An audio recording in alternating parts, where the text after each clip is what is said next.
Nah, bisa nggak Haaland ini beradaptasi nih menurutmu di IPL? Sedangkan kita tahu ya Romelu Lukaku pulang dari Italia ke Chelsea, lihatin bagaimana nggak bisa menampilkan permainan terbaik. Alexis Sanchez dari Barcelona juga ke Liga Inggris, karena Liga Inggris ini nggak semudah yang orang bayangkan ya kan. Kalau dari aku sebenarnya yang dari kulihat dari statistik harusnya Haaland itu bisa beradaptasi di Liga Inggris, terutama apalagi juru taktiknya Pep Guardiola. Belum lagi di dalam tim ada Kevin De Bruyne dan Joao Cancelo dan Riyad Mahrez yang memanjakan seorang striker kan pastinya.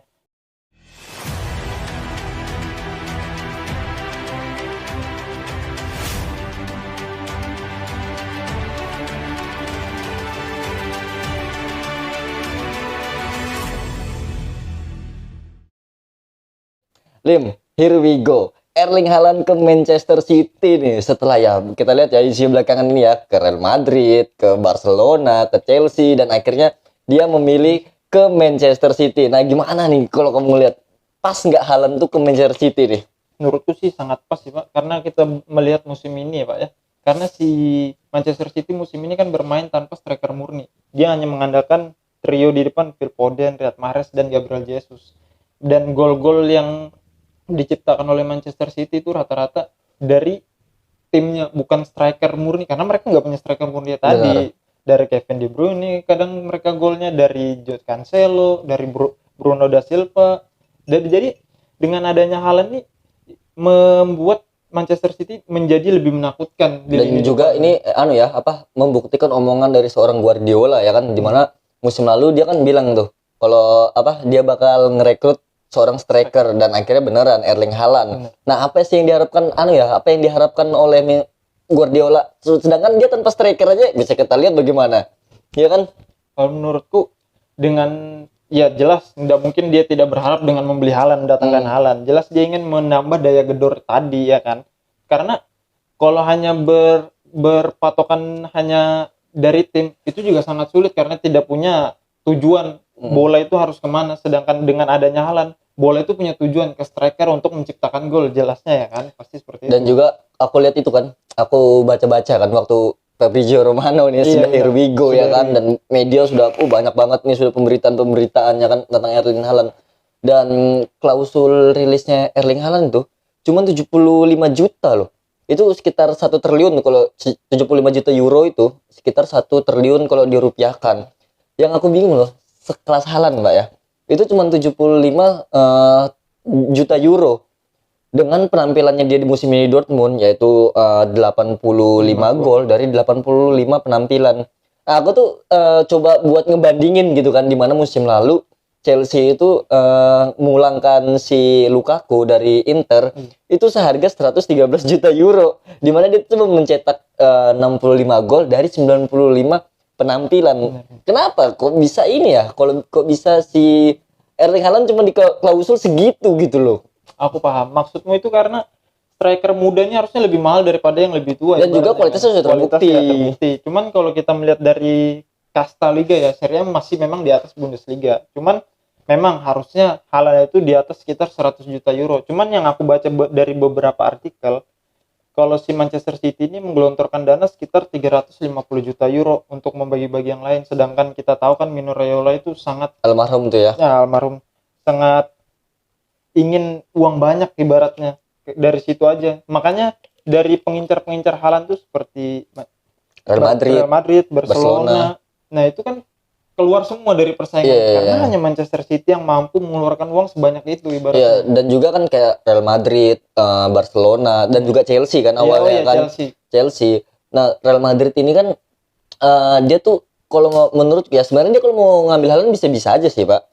Cuman dia tuh lebih berfokus kepada Kylian Mbappe yang dikejarnya selama 2 tahun terakhir ini ya kan. Jadi dia kayak kurang fokus lah buat mengejar si Erling Haaland-nya. Dan Barcelona tuh sebenarnya ya, kalau nggak salah itu 2 bulan yang lalu tuh sudah melakukan pembicaraan, entah 2 bulan atau sebulan yang lalu aku lupa. Itu sudah melakukan pembicaraan, sudah ngajukan penawaran lah kepada si Haaland. Dan akhirnya mungkin ya karena Barcelona kita tahu ya kan lagi finansial mereka juga lagi bukan turun, tapi lebih kayak pengen menata. Nah, sebelumnya kan Barcelona beli pemain sembarangan kan dengan gaji tinggi, harga mahal, tapi kan mereka sekarang lebih ke hitung-hitungannya tuh lebih ada kayak gitu. Nah sedangkan Chelsea kena musibah, Chelsea-nya harus di-ban ya kan, nggak boleh transfer, nggak boleh perpanjang kontrak dan lain-lainnya kan, dibekukan oleh pemerintah Inggris kayak gitu. Dan akhirnya dengan kualitas Manchester City, uang dari Manchester City ya kan, dan juga City ini klub besar kayak gitu. Dan ya mungkin juga ada ini sih Pak, ada kemungkinan dari ayahnya si Alan, si Haaland itu kan 2000 sampai tahun 2003 itu kan bermain untuk Manchester City ya kan. Nah, yang ku pertanyakan kamu nih sebagai penonton bola luar ya kan, nonton terus. Gimana kamu melihat Erling Haaland yang kita tahu kualitas Bundesliga kan, didominasi Munchen, Dortmund gitu ya kan. Dan sekarang IPL, pemain-pemain klub-klub kasta bawah itu bisa memberi kejutan loh dengan permainan cepat, high pressing yang tinggi. Nah, bisa nggak Haaland ini beradaptasi nih menurutmu di IPL? Sedangkan kita tahu ya Romelu Lukaku pulang dari Italia ke Chelsea, lihatin bagaimana nggak bisa menampilkan permainan terbaik. Alexis Sanchez dari Barcelona juga ke Liga Inggris, karena Liga Inggris nggak semudah yang orang bayangkan ya kan. Sedangkan Messi aja ditantang ke Liga Inggris aja ya nggak tahu dia nggak mau atau karena masalah cuan juga ya kan. Nah gimana tuh, bisa nggak menurutmu dalam musim pertama ini Erling Haaland berkembang di Liga Inggris? Kalau dari aku sebenarnya yang dari kulihat dari statistik, harusnya Haaland itu bisa beradaptasi di Liga Inggris, terutama apalagi juru taktiknya Pep Guardiola. Belum lagi di dalam tim ada Kevin De Bruyne dan Joao Cancelo dan Riyad Mahrez yang memanjakan seorang striker kan pastinya. Terus kalau kita berbicara Romelu Lukaku dan Alexis Sanchez, kita berbicara Alexis Sanchez, mungkin pada saat Alexis Sanchez ke Liga Inggris itu sudah habis prime-nya Pak. Tapi kalau kita berbicara Romelu Lukaku, tapi di awal-awal Lukaku tuh sangat bagus loh Pak, jadi pemantul tapinya ya. Karena aku melihat, tapi makin kesini ada perubahan sepertinya ada perubahan skema dari Tuchel yang membuat Lukaku tuh jadi tidak ada impact di dalam lapangan tuh, nggak ada ya, tidak bisa berdampak dengan baik. Sampai sempat pernah nggak dibawa ke bench loh. Benar. Lukaku tuh pernah nggak dibawa di bench sama Tuchel waktu itu. Padahal bukan akumulasi, bukan juga dia cedera, tapi memang nggak dibawa kayak gitu. Berarti kan membuktikan gitu loh, pemain gacor di liga luar belum tentu bisa jadi di Liga Inggris ya kan. Contohnya Tammy Abraham ketika main di Chelsea, ketika main di Chelsea ya kan, ya gitu-gitu doang kan permainannya. Dibawa Mourinho ke Liga Italia, ngeliatin gimana dia sekarang gacornya di AS Roma ya kan. Tapi kalau kita berbicara Romelu Lukaku, kita di sini bisa mengatakan ada seorang pelatih yang bisa menggunakan meriam, ada yang tidak bisa. Contohnya Ronaldo ya kan, pada saat di Juventus dikatakan mereka tidak bisa menggunakan itu meriam, padahal mereka punya meriam. Nah begitu juga yang kulihat di Chelsea, Lukaku itu tidak bisa digunakan pada tempatnya pada saat Tuchel memasang si Lukaku di line up-nya. Padahal di sana ada Pulisic, ada Mount, ada Alonso dengan umpan-umpan yang akurat ibaratnya. Kenapa nggak kasih bola atas aja Lukaku dengan postur yang tinggi? Atau tadi aku bilang bisa juga jadi pemantul, karena aku melihat pas kayaknya 3 laga awal atau 2 laga awal itu Lukaku sangat bagus jadi pemantul, apalagi pas Chelsea lawan Arsenal, di situ kelihatan banget tuh impactnya si Lukaku pada saat bermain. Iya. Nah kembali ke Erling Haaland kan, Erling Haaland ini kan sekarang ketika dia masuk ke Manchester City, dia menjadi pemain dengan gaji tertinggi kedua kan, di bawah Kevin De Bruyne gitu. Dan itu gajinya kalau nggak salah sekitar 30 juta euro atau 7,1 miliar itu kalau dibelikan seblak tuh Pak ya, dibagi-bagikan sesama Rinda nih, kayaknya staf RT itu dapat ya Pak. Nah dia di Dortmund tuh digaji lebih tinggi dari itu atau memang segitu gajinya dia? Nah kalau itu aku kurang tahu sih kayaknya, tapi kalau kita melihat kualitas Haaland jelas dia meminta gaji yang lebih tinggi. Apalagi Manchester City yang uangnya tidak berseri itu ibaratnya, pasti dia minta lebih tinggi, apalagi dengan statistik yang ada kan, terus dia pemain muda, apalagi pembeliannya sangat murah, ibarat lebih murah dari Lukaku yang lebih tua dari dia, harusnya bisa lebih mahal sebenarnya. Cuma aku nggak tahu pasti itu gajinya berapa. Tapi dengan datangnya Haaland ke Manchester City itu membuat klub-klub Liga Inggris menjadi ketakutan bagaimana mengantisipasi seorang bomber mematikan seperti Haaland ini. Tapi kan dengan City ini merekrut Haaland tuh kalau menurutku ya, bukan lagi mereka ngejar Liga Inggrisnya ya, tapi yang pasti Liga Champion ya kan. Sedangkan City itu dari awal kepemilikannya si Konhasir si siapa? Aduh lupa lagi aku. Ya pemilikan yang dari Abu Dhabi. Itu kan dari tahun 2013 mereka pertama kali juara ya kan. sampai tahun 2022 ini mereka sudah dapat Liga Premier Inggris, FA Cup dan berbagai liga domestik lainnya ya kan. Benar. Tapi Liga Champion nih, dia selalu gagal. Entah itu menjadi kutukan dan sampai Roberto Mancini gagal juga. Pellegrini gagal juga. Terus juga sekarang Guardiola kita tahu kualitas Guardiola ya kan. Dan Guardiola ini dikasih ini Pak, dikasih kucuran dana yang sangat gede loh. Dia untuk membangun skuad Manchester City ya kan. Dan gagal juga, bukan ya mungkin gagal ya untuk sampai saat ini ya, nggak bisa meraih titel Liga Champion ya. Nah masuknya Haaland ini kan dia berharap ya pasti cukup yang besar dong, nggak mungkin Liga Inggris. Kalau Liga Inggris kayaknya kenyang sudah dia ya kan. Nah dengan kedalaman skuad yang begitu bisa nggak kira-kira ya? Kalau untuk musim depan ya aku melihat kedalaman skuad yang ada mungkin belum ya, karena sedangkan Liverpool membangun, kita tahu Klopp masuk pada saat itu Liverpool masih hancur-hancuran dan membangun sebuah susah mau Liga Champions susah ya. Dengan membangun tim yang kayak gitu tuh sangat berat sih. Makanya dengan ngelihat Manchester City sekarang itu sudah ada impact dari Pep Guardiola dengan mengucurkan dana yang sangat besar, bisa masuk di semifinal bahkan masuk final di kemarin walaupun kalah dengan Chelsea. Cuman dengan kucuran dana yang besar seperti itu, dengan juru taktik yang pintar, kembali lagi Pak, mental yang berbicara. Ya, ngebangun sebuah mental itu yang nggak butuh waktu yang sebentar loh ya. Dengan pemain-pemain yang bagus. PSG pemainnya kita lihat ya kan. Bagaimana? Tetap aja gitu loh. Ketemu tim-tim sekelas City yang sudah ada mental di Liga Inggris ya beda lah ya, Liga Tani sama Liga Inggris ya kan. Jauh. Ketemu sama Real Madrid juga ya hancur juga akhirnya. Jadi gelontoran dana juga nggak bisa dijadikan patokan juga untuk setiap tim gitu ya. Jadi ngebangunnya itu mental sih yang lebih utama kayak gitu ya kan. Nah aku tuh berharap dengan masuknya Erling Haaland, Liga Inggris semakin bergairah lagi ya. Dan beberapa kompetitornya seperti Chelsea, Liverpool, Arsenal, dan aku berharap Manchester United di bawahnya Ten Hag bisa memberikan perlawanan lagi gitu loh. Nggak kayak sekarang ya ampun. Kemarin lawan Brighton ya kan itu 4-0 Mbak dihajar ya kan. Nah aku berharap tuh di bawahnya Ten Hag tetap bisa ngasih persaingan lah untuk Liga Inggris kayak gitu. Mungkin kalau di awal-awal kita berbicara MU, kalau di awal-awal Erik Ten Hag masuk mungkin itu benar akan bisa maju, cuman tidak akan signifikan karena masih pemain-pemain yang ada. Karena pemain-pemain yang bermasalah bukan pelatihnya kalau menurutku gitu. Jadi kalau terus kita kembali ke Manchester City dengan datangnya Haaland, jelas Pep Guardiola dan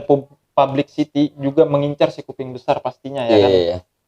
Dan aku lihat itu kan di Twitter kan ada beberapa ya mungkin meme-memean doang kayak gitu.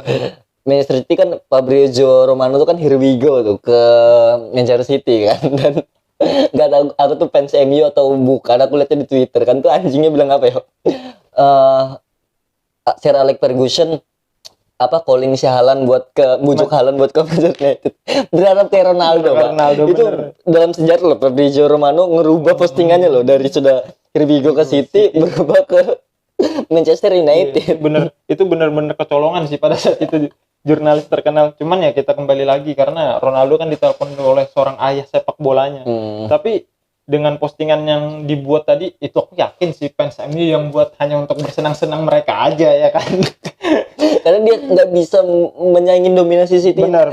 Berapa tahun terakhir loh ya kan, dari tahun 2013 akhir pertama kali City juara kan, nggak bisa mendominasi gitu loh. Pokoknya dari era SAF itu habisnya era SAF MU sudah sangat hancur-hancuran kan. Sedangkan City pada saat itu sudah naik, ibaratnya sudah naik, ditambah dengan masuknya Pep Guardiola terus bocoran dana yang luar biasa. Dengan datangnya skuad juga yang dengan datangnya Erling Haaland lagi. Benar. Itu luar biasa. Dan ya semoga persaingannya juga yang tadi gue bilang ya, semoga semakin ketat lah gitu. Soalnya Liga Inggris ini salah satu liga yang paling seru gitu lah. Dan kita dapat kabar baik juga ya kan. Ya terutama aku sih sebagai fans Chelsea nih ya kan, dapat kabar baik bahwa Todd Boehly itu sudah membeli Chelsea dengan 4,2 juta 4,2 miliar ya kan, 4,2 miliar euro ya. Kita euro atau pound sterling ya? Pound sterling ya. Nah, dan akhirnya berarti kan Chelsea dengan adanya kepemilikan baru, bandnya bakal dilepas oleh pemerintah Inggris, pembekuannya bakal dilepas. Nah, dengan adanya ini semoga Chelsea itu bisa kembali ke performanya. Tapi ini ada tapi ya, Chelsea jangan senang dulu gitu Pak. Masalah ini yang punya ini orang Amerika Pak, investor dari Amerika. Kalau kita ngelihat tetangga-tetangganya nih, Glazer di MU, terus Henry di Liverpool tuh kalau bukan Klopp Pak, hancur Pak. Klopp itu pinter banget sih, jual Coutinho mahal, beli yang murah. Mana itu waktu itu dibelinya berapa ya kan? Jual Coutinho ke Barca itu dia dapat untung gede loh. Terus dia datangkan si Firmino juga ya kan, dan sekarang Luis Diaz, Jota semuanya itu jadi kayak gitu ya kan. Terus kita lihat si Kroenke di Arsenal. Semua kalau investor Amerika itu pasti ada hitung-hitungannya kan untuk membeli pemain, mereka dapat untung atau enggak kayak gitu. Nah, fans Chelsea ini jangan senang dulu ya dengan hadirnya investor dari Amerika ini. Menurutmu dia bisa jadi kayak seloyal Roman Abramovich atau enggak nih? Ya kita berdoa aja lah supaya pertarungan di Liga Inggris jadi seru kan kalau dia royal. Cuman kalau kita melihat yang tadi tentang di Liverpool, manajemen Liverpool, MU yang investornya datang dari Amerika, begitu juga. Cuman ada kabar baik dari investor yang membeli Chelsea ini, si Todd Boehly. Karena di sana di Amerika dia punya klub LA Dodgers kalau nggak salah. Dia punya basket, punya berbagai macam olahraga lah. Nah, di sana dia tuh dikatakan termasuk cukup royal lah untuk membeli pemain mahal. Nah, itu bisa buat harapan juga. Karena katanya juga dia ini kan olahraga banget gitu, walaupun dia pengusaha tapi dia tuh orangnya olahraga banget kayak gitu. Dan yang aku baca, yang ini nggak tahu benar apa enggak, yang aku baca tuh ada klausul anti Glazer, Pak. Maksudnya anti Glazer tuh tidak pelit seperti Glazer gitu loh, untuk mengembangun skuad Chelsea. Kan dia sekarang kan 4,2 miliar pounds, itu kan 1,7-nya itu kan untuk pembangunan stadion, terus sepak bola cewek, akademi dan melanjutkan Chelsea Foundation ya kan. Pokoknya untuk kepentingan Chelsea ke depan. Iya, dan nah kita nggak tahu nih berapa investnya dia buat ke Chelsea-nya sendiri nih, buat ngebangun Chelsea-nya ya kan. Iya benar. Cuman yang ku baca nggak tahu itu yang invest yang 2, ya aku ada baca situ. Nggak tahu, cuman itu yang ku baca itu hanya untuk tujuan amal, niatnya si Roman Abramovich kan ya. Nah, itu nggak tahu tuh bagaimana nanti. Nah, yang ku baca juga kan ternyata si Todd Boehly ini dari tahun 2019 Pak pernah mengajukan tawaran kepada Roman Abramovich, tapi ya ditolak. Kita tahu kan bagaimana cintanya Roman Abramovich kepada si Chelsea-nya itu sendiri, dia ngebangun loh. Dan Roman Abramovich tuh Pak tahun 2003 atau 2004 aku lupa, pertama kali dia ngeakuisisi si Chelsea-nya itu, dia tuh gubernur Pak di salah satu kota di Rusia. Ditinggalin ya. Jadi dia berhenti jadi gubernur, dia fokus sama Chelsea-nya aja. Dan terbukti sekarang Chelsea bagaimana dia cintai dengan sepak bola ya kan. Dan ya Roman Abramovich nih salah satu investor yang sangat dipinginin sama fans-fans Arsenal, Klopp, si Liverpool, dan juga yang pasti Manchester United ya kan. Itulah tadi untungnya kalau kita mempunyai seorang investor yang mencintai sepak bola.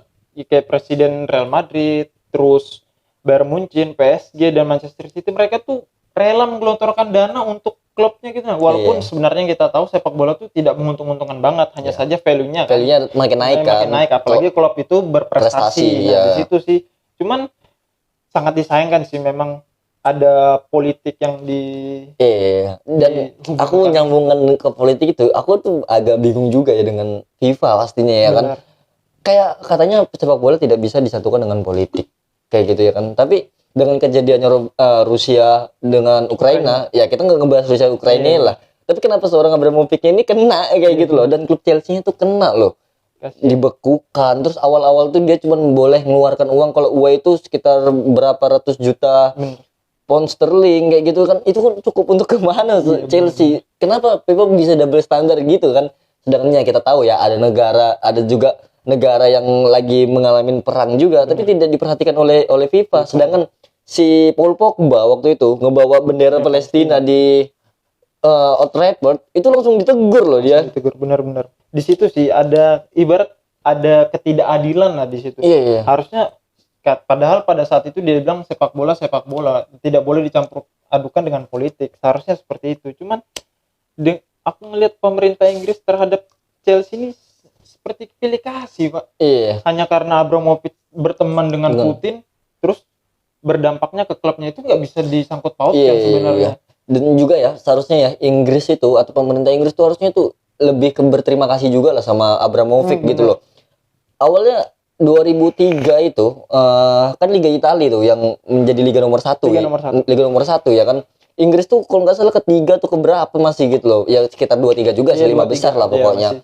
Masuknya Abramovich ngebangun Chelsea, akhirnya masuk tuh investor dari Amerika ya kan. Masuknya si siapa namanya tuh Kroenke, si ya Glazer dan Amerika lainnya membuat investor-investor lain tuh mau bersaing di Liga Inggris loh. Tapi ya Abramovich diperlakukan seperti ini. Aku agak sedikit menyesalkan itu sih sama pemerintah Inggris ini gitu loh. Tidak ada rasa terima kasih dan jasanya si Abramovich kan, karena dengan adanya yang tadi kamu bilang Abramovich membeli Chelsea tadi membuat persaingan Liga Inggris itu menjadi seru. Tidak itu aja yang juara. Pada saat itu kan kalau nggak salah tahun 2004 itu dia beli Chelsea, pelatihnya Jose Mourinho kalau nggak salah. Iya, langsung juara. Dia tapi yang dibelinya kan waktu itu langsung Makalele, terus si Balak, udah pemain bagus lah pokoknya yang dibelinya. Juga. Nah, disitulah kita kembali lagi bercerita kalau seorang presiden, seorang investor yang membeli klub bola itu pecinta sepak bola, itulah jadinya. Itu enaknya ya. Itu enaknya. Dan nggak ada hitung-hitungannya juga kalau buat beli pemain gitu loh. Bahkan padahal waktu sebelum perang itu kan si Tuchel sudah dibilangin sama Roman Abramovich, musim depan beli apa yang kamu mau. Ini milik. Iya benar. Sudah di seperti itu kan, tapi sayangnya. Iya. Dan aku berharap ya Bully juga paham ya situasi Chelsea ya, dimana sekarang dia ditinggal banyak pemainnya loh. Rudiger sudah resmi ke Real Madrid. Christensen bakal ke Barcelona. Azpilicueta juga kemungkinan bakal ke Barcelona. Werner, Mosenman, Ziyech itu ke Bundesliga juga kayaknya. Dan intinya dia nggak di Chelsea lah, nggak memperpanjang kontrak di Chelsea lah.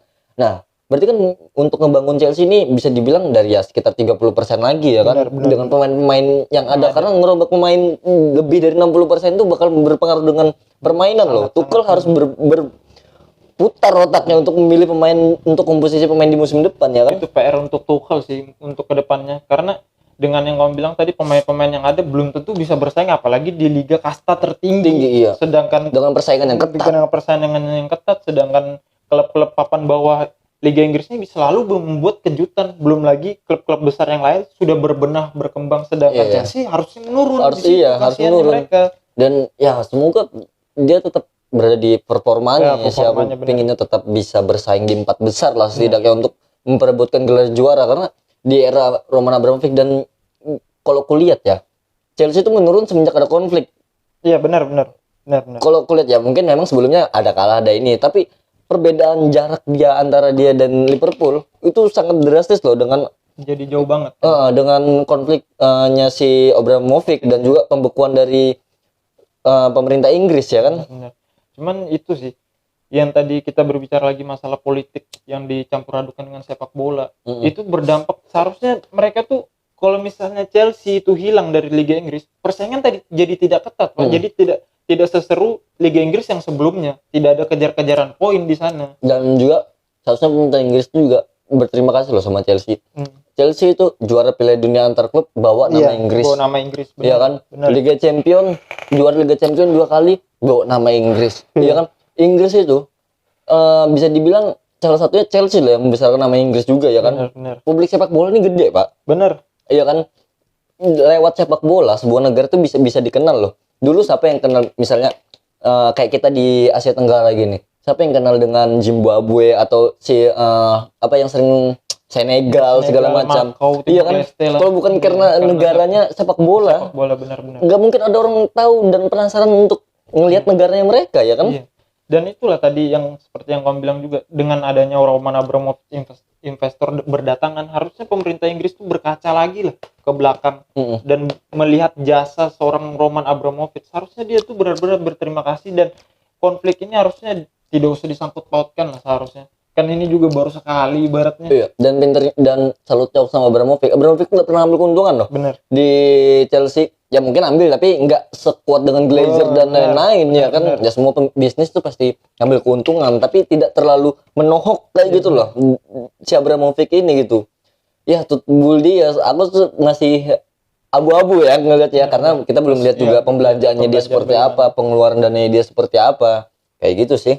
Apalagi Todd Boehly ini kan ibarat dia membeli klub besar ibaratnya. Harus berani menggelontorkan dana yang cukup besar.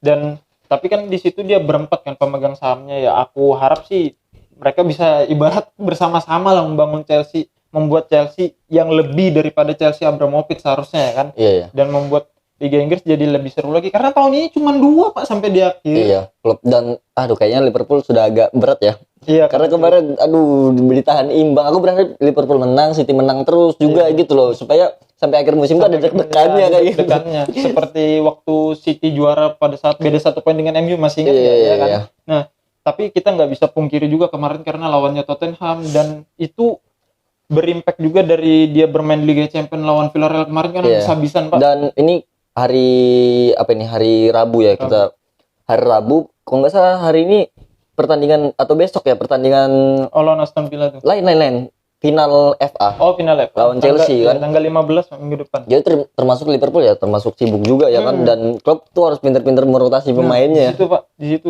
apalagi klub Liverpool ini berada di liga kasta tertinggi di situ. Dan untungnya klub ini punya pemain-pemain cadangan yang tidak berbeda jauh dengan pemain-pemain intinya. Di situlah bersyukurnya klub. Tapi di situ kita melihat bahwa Liverpool tuh punya kualitas sih, Pak, walaupun dengan jadwal yang padat, mereka tuh masih bisa bersaing ibaratnya. Sebenarnya hampir kalah kan kemarin lawan Tottenham, ketinggalan duluan. Untung Luis Diaz cepat bereaksi, Liverpool cepat bereaksi, membuat gol balasan. Ya walaupun akhirnya 1-1 dan membuat jarak poin menjadi 3 kan ke Manchester City. Sedangkan Manchester City lawannya ibaratnya nggak seberat lawan-lawan yang dihadapi Liverpool. Jadi di situ apalagi Manchester City sudah lepas dari FA, lepas dari Liga Champions, jadwalnya tidak terlalu padat gitu. Dan lawan-lawan selanjutnya juga nggak mudah-mudah tidak seberat Liverpool tadi. Oke lah, aku kayaknya harus jalan, Lim. Baiklah. So jam 10 jam 10 malam ini. Bentar lagi aku mau jalan. Oke.